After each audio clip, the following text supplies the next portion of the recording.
Hello and welcome to another episode of UNL Recall. It's episode 4, and we've officially entered the midseason. I think it's safe to say this is one of the more exciting seasons overall that we've had. I mean, haven't been many seasons, that's for sure, but I feel like first half of the season has brought us many exciting moments and a lot of shifting around is going on compared to what we saw in the preseason power rankings. Some teams have gone quite far up, and others have taken a nosedive. Well, let's just jump right into the midseason power rankings. Yeah, it was certainly an interesting experiment. Definitely, as soon as I created the first power rankings, I was like, yeah, doing this again in the midseason is going to be uh quite fruitful, potentially very good idea, just to see how people's opinions have shifted over the course of 4 weeks. And yeah, they have shifted. When it comes to some teams, they shifted quite dramatically in one direction or the other. So we're just like last time, we're going to go in alphabetical order. So that means we start with B Invictus. Let me just pull up their graph.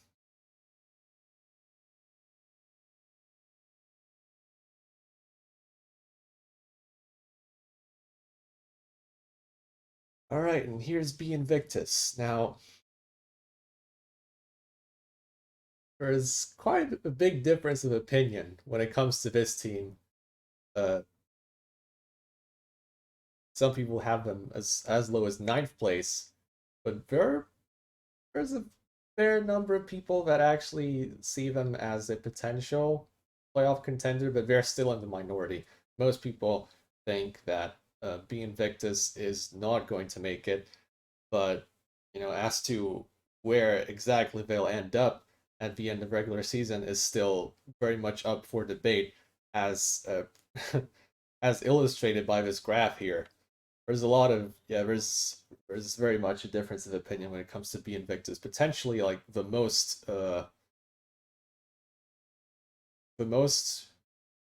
deviation that I've seen, deviation when it comes to votes. It's probably this team and one other team that I will not disclose right now. But yeah, B Invictus, uh, it's still like when you look at this graph and the graph in the preseason, it's still an improvement, all things considered, but still not considered a playoff team. But maybe they can still make it. We'll see. All right, from B Invictus, we move on to Gosport Gods. Let's let's see what their graph looks like. And when it comes to this team, yeah, Gosport Gods, most people are feeling up on this team. Very much, they consider them to be very much in the playoff race. Solid fourth place. That seems to be the consensus when it comes to this team.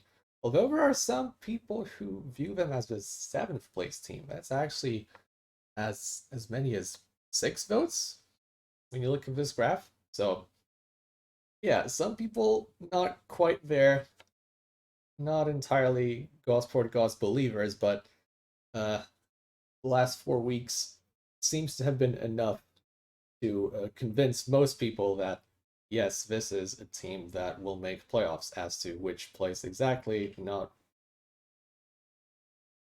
people don't know yet, but it seems like fourth place is where voters think Gosport Gods will end up at the end of the day. And now,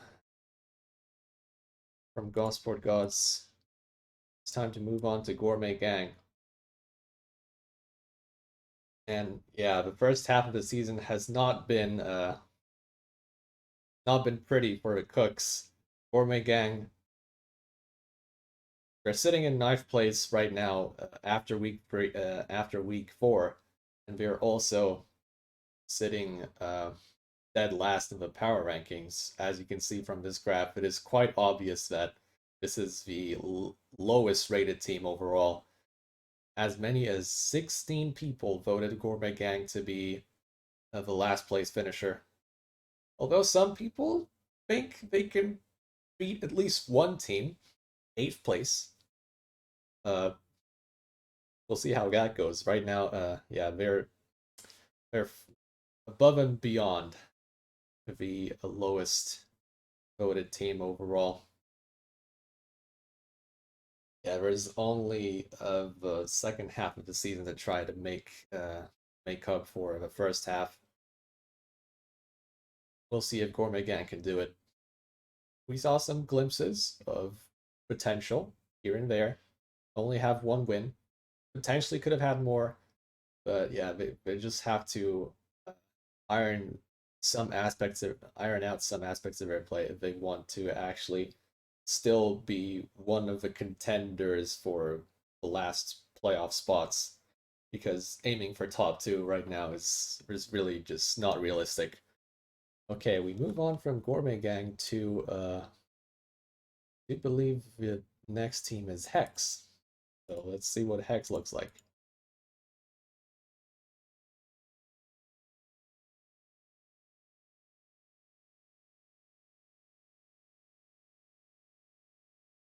Yeah, Hex. This is another team where voters are very much in agreement when it comes to where this team belongs.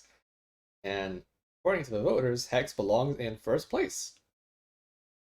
But if it's not first place, then it's strictly top three. We had one vote for fifth place, but yeah, that is very much an outlier. Hex is confirmed to be the title contender. Just from this graph, you can tell that people have a lot of confidence in the way this team can actually perform going into the later stages of season 4.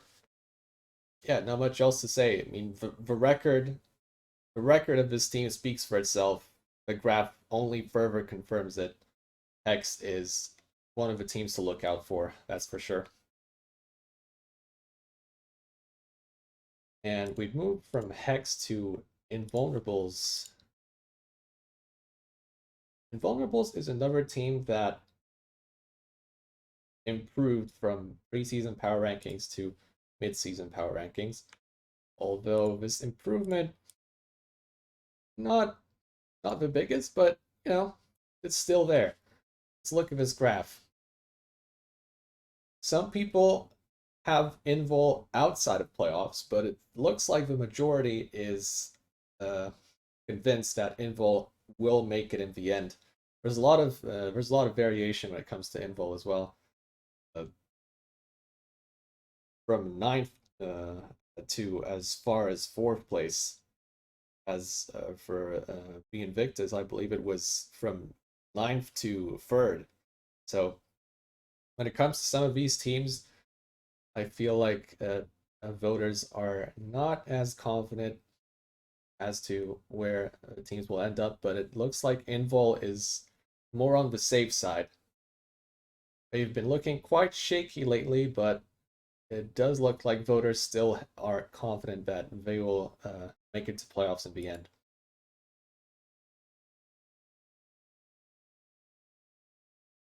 Oh, I see a vote is going on right now. Will RK be top 4 in power rankings? Well, I guess with this next team, yeah, cat's out of a bag once I reveal the next team. Wait, actually, no, I'm not going. Oh, scratch that. I'm not even going. I'm going in alphabetical order. Forget what I just said. Nothing has been revealed yet. We're not we haven't revealed the official results yet. Okay, let's move on to the next team. And that is oh, I missed Hive Mind. I actually missed Hive Mind. I'm so sorry. Let's move to Hive Mind next, so I don't forget.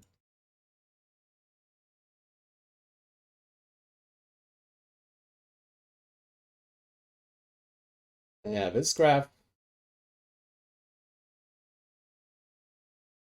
HiveMind is the one team that suffered the biggest drop when it comes to these power rankings.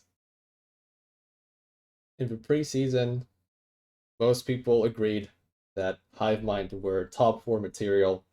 Some people even had them winning the entire thing.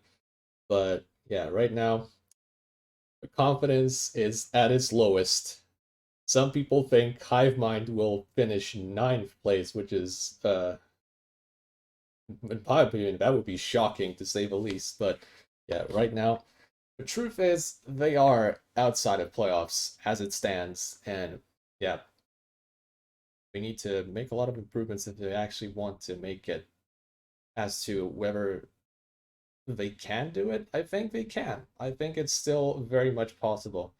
It's just the matter of, finding the right formula, and then once you figure that out, you can actually move on to winning the games. Yeah, as it stands right now, Hive Mind pretty low in the power rankings, but power rankings don't really mean all that much at the end of the day. It's up to the teams to prove that they can actually do it. Okay, from okay, Hive Mind, Invol, and the next team on the list is Awful Aquarium.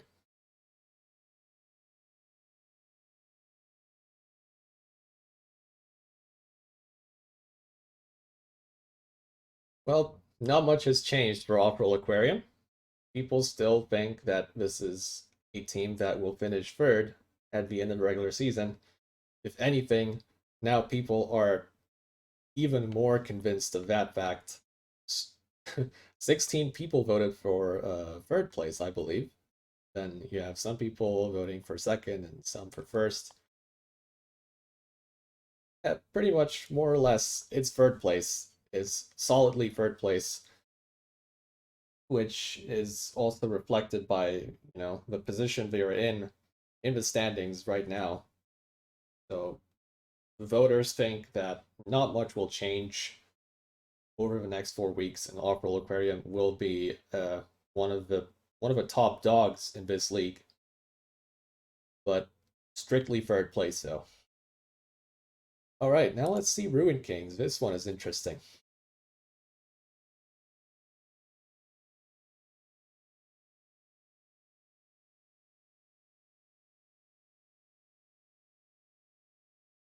There's a lot of variation in this one as well. As we all know, Ruin Kings are in a bit of a slump. Uh, not looking too great in the losses, and the wins also quite shaky at times. But it can't be denied that this team has the potential to still be like at the top of the table at the end of the day. I really feel like they can do it. But right now, they just can't seem to be able to win games consistently. And there's no consistency in this graph either. You have, some people voting for fourth place, some people sixth, some people are convinced that Ruined Kings will fall as far as seventh or eighth place. And then, some people voted right down the middle. So it is a bit of a mess. Some people still believe that Ruined Kings can make it, while others are not as sure. As for me, uh, yeah, I do believe I voted fourth for Ruined Kings. Personally, I voted fourth place. I still think I think it's easier for Ruined Kings to make a comeback in the second half of the season than it is for Hive Mind. In my personal opinion, I could be proven wrong, of course, but right now I would definitely bet on RK over HM.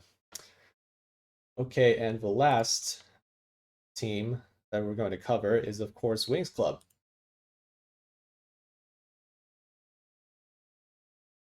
Okay, in Wings Club,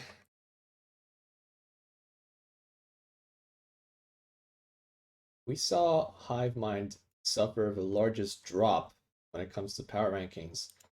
Conversely, Wings Club had the biggest upward trend.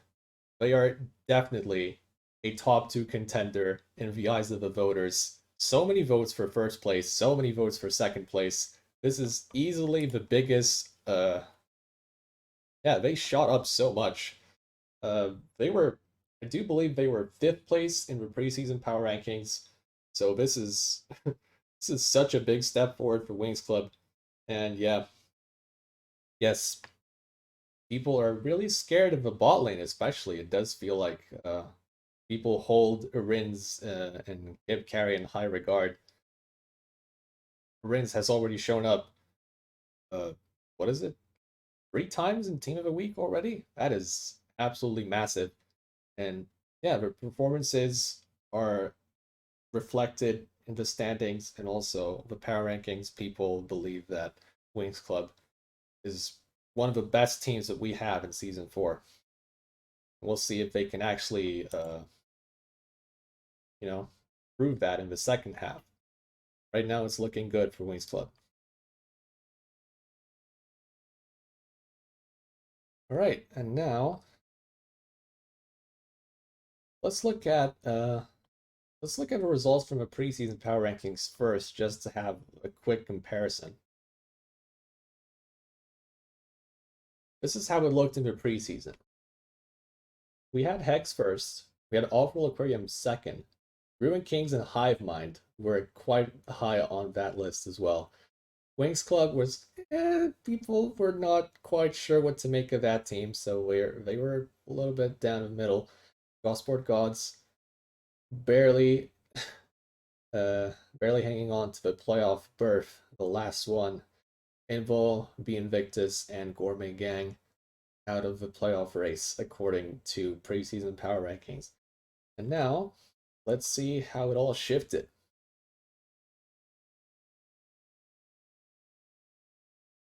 So, yeah, a little bit of a shakeup. Hive Mind dropping down 4 places.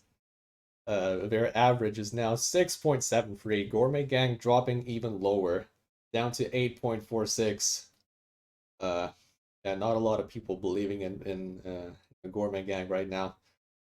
All of that means teams like Be Invictus, Invol, and Gosport Gods have went slightly up in the rankings, and of course you also have Ruin Kings. They just barely made top 4 by the skin of their teeth. Their average went down significantly. Uh, from what was it? Let me see. Went from 3.43 to now 5.26, and also obviously the average for the top 2 teams has increased. Like more and more people are confident in the power of Hex and Wings Club. That is, of course, reflected in these power rankings. And Wings Club also moving up 3 positions. Absolutely huge performances from this team. And it does look like there's a bit of a tier system forming itself right now. We have Hex and Wings Club in one tier, Awful Aquarium right below them. Yeah, that loss to Hex in the last week seems to have perhaps solidified the belief that Hex and Wings Club are the top 2 teams, and no one else right now is able to contend. Ruin Kings, Gosport Gods, and Invol really close to each other, and then BIG and Hive Mind also almost almost with the same average. Yeah, Gourmet Gang unfortunately went from 7.37 to 8.46. So it's not looking good, but yeah, as I said, those are only power rankings that, you know, it's just the way voters think things will shake out at the end of the day. But who knows what's going to happen in the next 4 weeks? Oh, so that decides the vote, I'm afraid. Ruin Kings actually made top 4, but it was very close. Gosport Gods were very close to getting that 4th spot in the power rankings. Now let's have a quick week 4 recap before we move on to a final segment.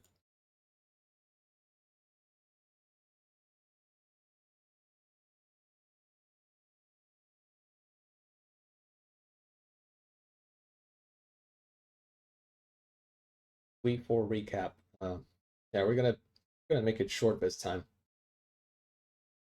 There weren't as many moments of the week to talk about for this week, although there was one in particular that stood out the most for many people. Yeah, let's look at the schedule first. Let's see what the schedule is like for that week. Upper Aquarium actually had to play 3 games, including yeah, 2 back-to-back games on Sunday. The schedule was a bit rough for them, but yeah, they managed to get a 2-1 record for week 4 at the end of the day. They actually did quite well, all things considered. In the last match against Hex, they weren't able to clutch it out, but it was a close game though. Uh, there was this one big fight where they actually denied the Dragon Soul and got got a very clean team fight there, and it almost looked like they were in a position to win that one, but Hex, with very much expert team fighting, managed to clutch it out in the end. Also, Winks getting another win versus Invol, pretty solid stuff there. Uh, Another big game, in my opinion, was the Invictus versus Hivemind. It wasn't the cleanest game, but it was, in my opinion, it was one of the more entertaining games of that week. Hivemind with the Jungle Azir and the Kiana mid lane, certainly an eclectic team comp to go for. They actually got up to an early game lead against B Invictus, but then B Invictus held strong, managed to secure 2 or 3 teamfight wins in a row, and past that point, it it felt like Hivemind were out of sorts, and B Invictus, like, crazy performance from Elongulate on the gangplank was what turned the tides in the end. Now, we can look at some of the clips from week 4. First up, we have a bit of a hectic team fight between Ruin Kings and Gosport Gods.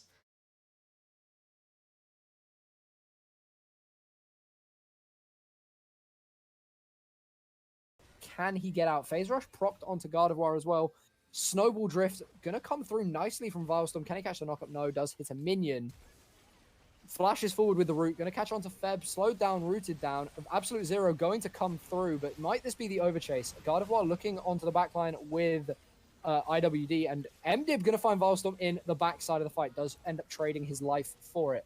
And now it is a case of kiting away. Can the Ruined Kings find anything? InfoWars dashing forward with the Soul Unbound. Not going to find anything with the root, connecting onto Slimy Salad. Magnet Storm comes through and he goes down to the Rise. Demonic Ascension is active as well, and the Realm Warp goes through. Going to continue the fight on here. Luke Caruana diving in onto InfoWars and Gardevoir. Hands dropping very, very, very low. Juka jamming, finding the Sejuani, but Feb answering back onto the Poppy. Another trade of 1-for-1, and it is Captain Fast and Juka jamming left as the final 2 in the fight. Never move, gonna not go, God, just gonna go wide. Juka jamming ticking down. Vision of Empire, gonna go wide. Don't really know why he's throwing that. The objective. Yep. Interesting moment at the end there. Duke of Jamming not quite sure what to do in that last encounter versus Viswain.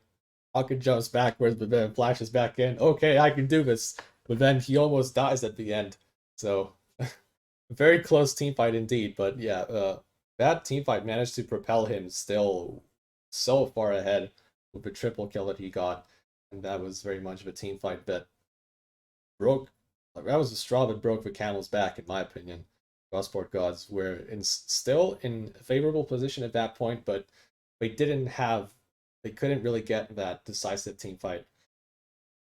All right, now let's look at some clips from Hex versus Offroll Aquarium, possibly the match of the week from week 4. we have two clips specifically. First off, I think the clip that was easily the most memorable for everyone watching, the pentakill. But who exactly got that pentakill? Now that is the interesting part. Control is completely swung Oh. in the way of Hex. Oh, we've seen. Oh, that is. Big last breath coming out from Yasuo thanks to the realm knock-up. The Corki's in the backline doing damage. Volley Barrel comes out to try and get on that backline, but you know, the Mundo just on there, just denying everything, dealing damage. Meanwhile, Fanxy did work, but then went down, and Corki's just here with his front line, keeping him safe. And Now- doing damage. Oh, wait, that's going to be the. Is this going to be the pentakill? The Mundo pentakill. Oh my gosh, that snuck up on me by surprise. Yeah. The Mundo pentakill, you don't see that very often these days. What a week from Imari, honestly. What an amazing week from that guy. Fully embracing the the Dr. Mundo motto. He went where he pleased both games. Okay, now we have two clips from. Oh wait, second clip from X versus Awful Aquarium. Let's take a look at how Awful Aquarium managed to claw back inside of this game. They were actually very close to winning at one point, but yeah, Hex managed to get the win in the end. But let's look at one of the better team fights for Awful Aquarium.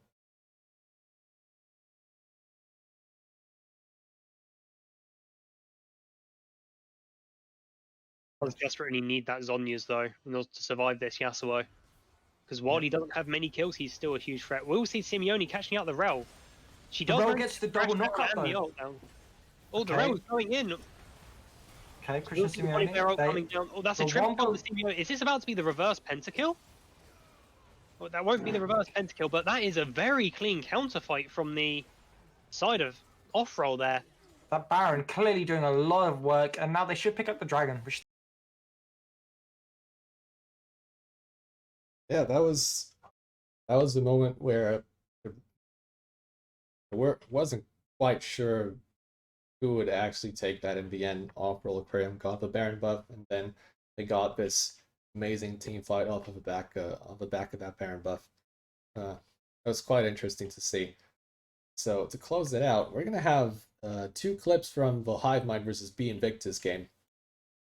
First, let's look at a heroic play from Soraka. Let's take a look at what happened. Into I think the they gold heard you. card, into the Kled ult. Yes, there They were was like, definitely no getting out of that one. And the dive onto the Soraka. Can he do it? Leona's tanking a lot to the minions. The banana. Will the banana do it? Oh my god. The banana of power really coming into play. Bit of a miscalculation from a B Invictus bot lane. It happens sometimes. Soraka proved to be too powerful with the ultimate on top of that, on top of all of that health. Yeah, but at the end, B Invictus still managed to close it out after a few very impressive team fights. Let's take a look at one of them. Syndra getting caught out in mid lane, but the instant response from Ozynox, the jungler, as well as the rest of the team. And that's a Hex Flash. I think possibly trying to go for the Syndra. Kled ult onto the Syndra. I don't think there's any way she's getting out. Very good Senna ult. Lilia ult on there. Kiana ult kills the Lilia. Soraka is down. Kled is slow. Will he get his form back? He will not. He will. Just survives that WoW. As it is down though. Leona is down on side of Invictus. And wow. Kled getting out of that was very, very lucky. Yeah, it's that triple barrel from Dave Gulungulate was also very impressive. If that killed, that play would have been even better. That's for sure. Well, that does it for all of the clips from week 4. At the end, we'll reveal what the moment of the week was. But yeah, right now, let's just move on to the final segment, which is, of course, best of week 4.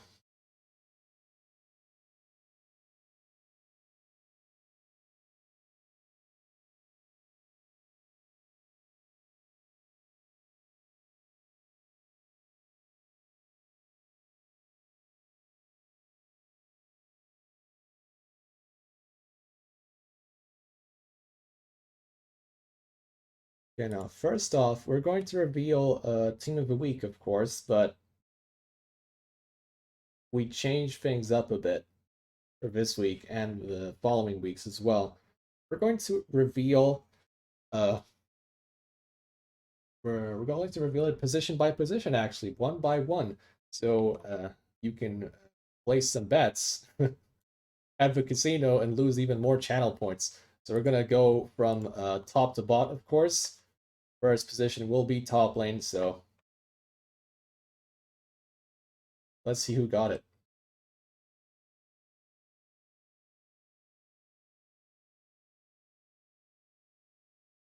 And the first member of Team of the Week is, in fact, Golongulate from the Invictus. 35% voted for Golungulate. Was a pretty close vote for top lane, actually. The runner-up for this position was Christian Simeone with 6 votes. It was a pretty close battle between the two. All right, so that's the first member of Team of the Week. Now we're going to take a look at Jungle very soon. But we need to take a moment for people to vote on the next person.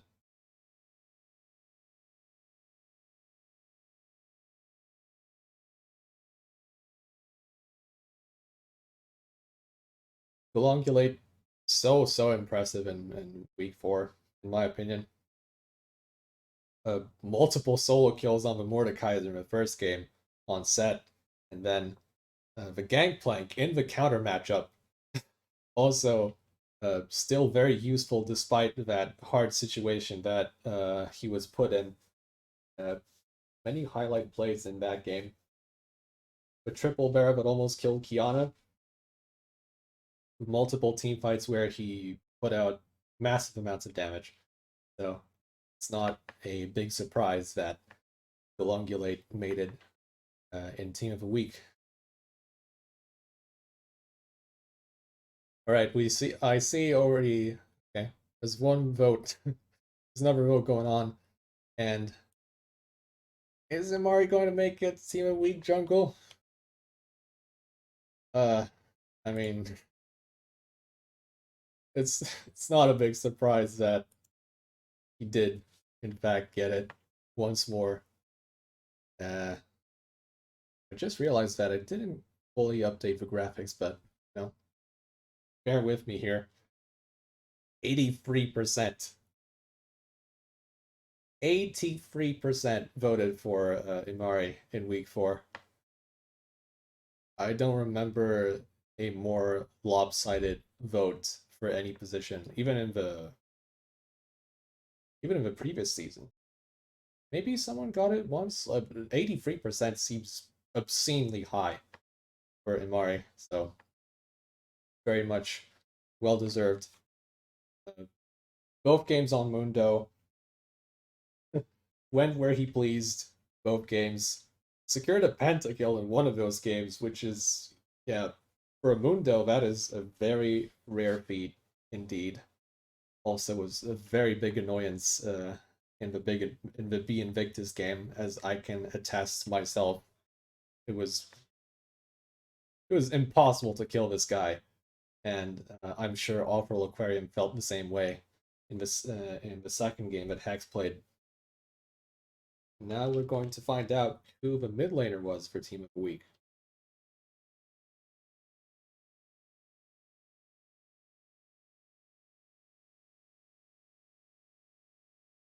And here's the next vote.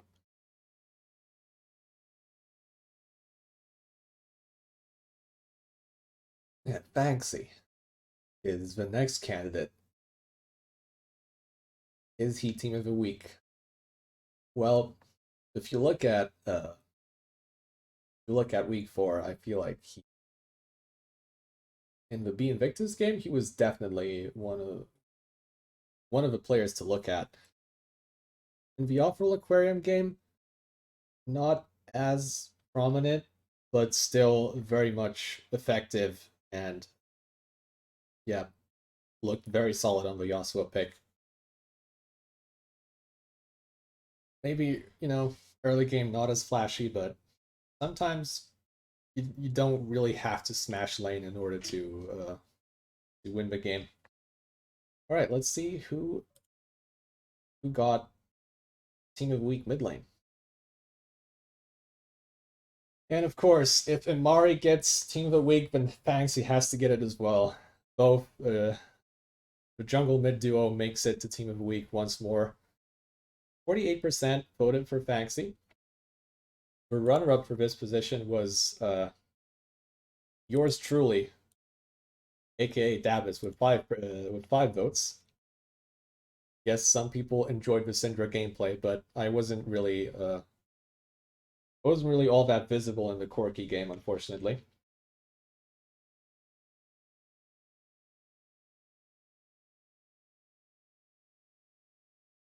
Right, and now we move on to the fourth vote, which is AD carry. This one is interesting.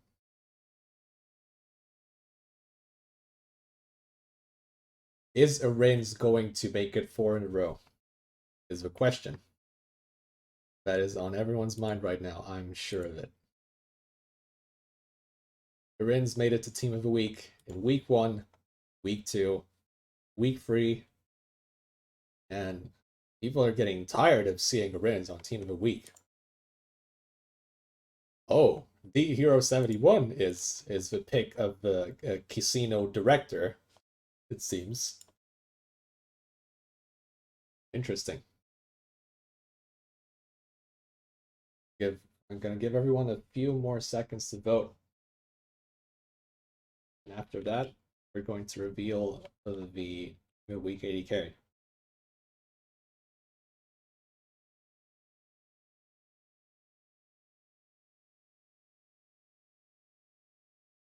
I can safely reveal that this position was the closest battle for Team of the Week that we've had. It was very, very close. All right, people got their votes in, so let's see who got it at the end.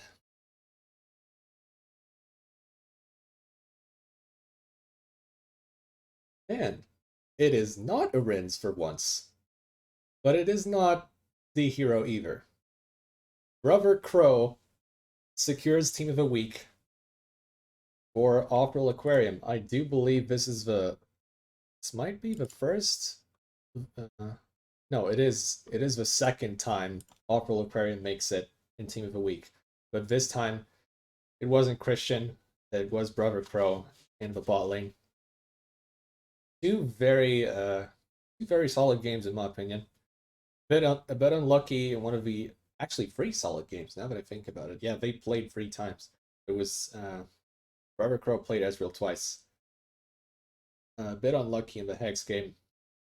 They're quite close to actually getting the win in that one, but still, his performance was enough to convince enough people that he was actually the best AD carry in that week. So congratulations to Brother Crow. Runner-up was it was in fact Rins who was the runner-up with 5 votes to Brother Crow's 6. So yeah, very close. Also, D Hero received 3 votes in the AD carry position. Now we move on to the final spot, which is support. Okay, and the pick seems to be Eternal Ether this time. You can vote on that one. Was Eternal Ether Team of the Week material?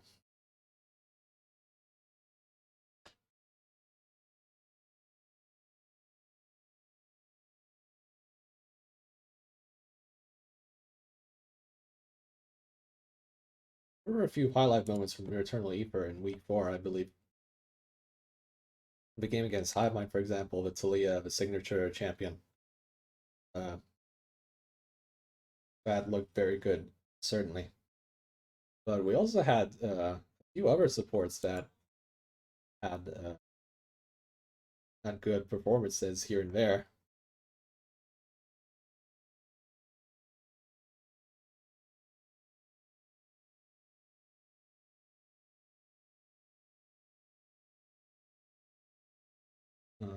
When it comes to pass votes, of course, BDNG is the week 2 and week 3 team of the week winner. So can BDNG make it 3 in a row is the question. And the answer is yes, he can. BDNG makes it to team of the week. 3 weeks in a row for BDNG. 48% voted for the Hex support. This continues to impress, I suppose. Hex BDNG received 11 votes out of 26. Out of 23, sorry. Out of 23. That translates to 48% votes. That makes it 3 members of Hex in Team of the Week once more. That's actually, again, that's 3 consecutive weeks that we've had 3 Hex members in Team of the Week. You can certainly tell that their performances are leaving an imprint on everyone's mind.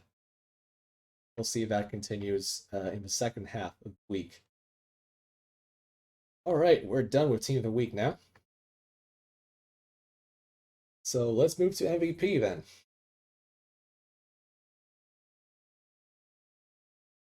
Who is going to receive it?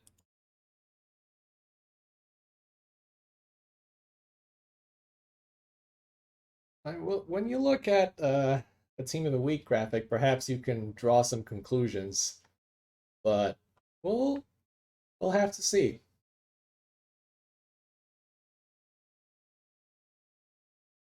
Well, looking at the casino right now, and it looks like the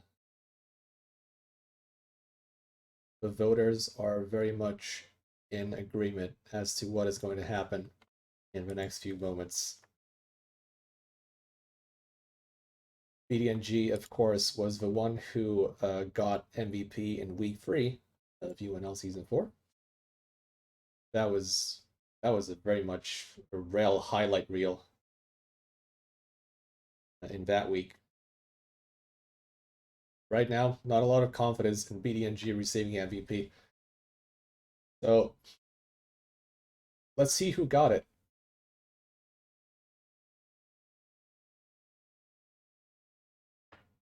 It's not the support this time, but the jungler. Mari is the first player to receive 2 MVP trophies, I suppose. We don't really have trophies, but let's pretend that we have them.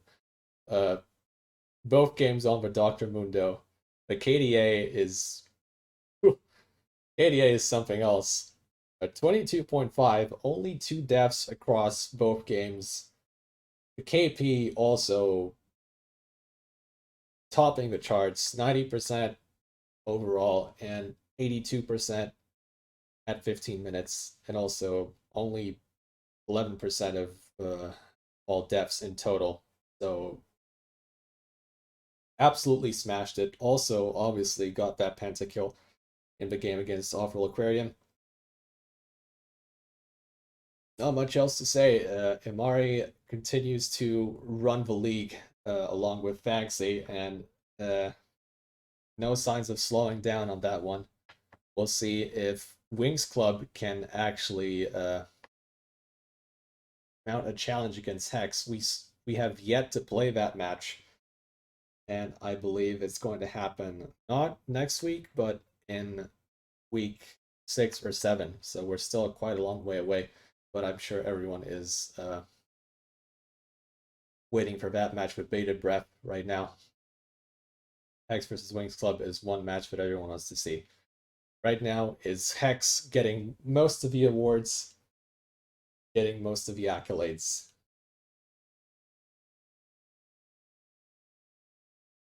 All right, and that does it for Best of Week 4 awards, and that also concludes this episode of UNL Recall. Thanks everyone for watching, and we'll see you again next Wednesday when UNL Recall is going to return to regular programming. We had a Friday episode as an exception. We're going to return next Wednesday. Thanks to all the regular viewers of UNL Recall. It's very much appreciated. We'll see you next week.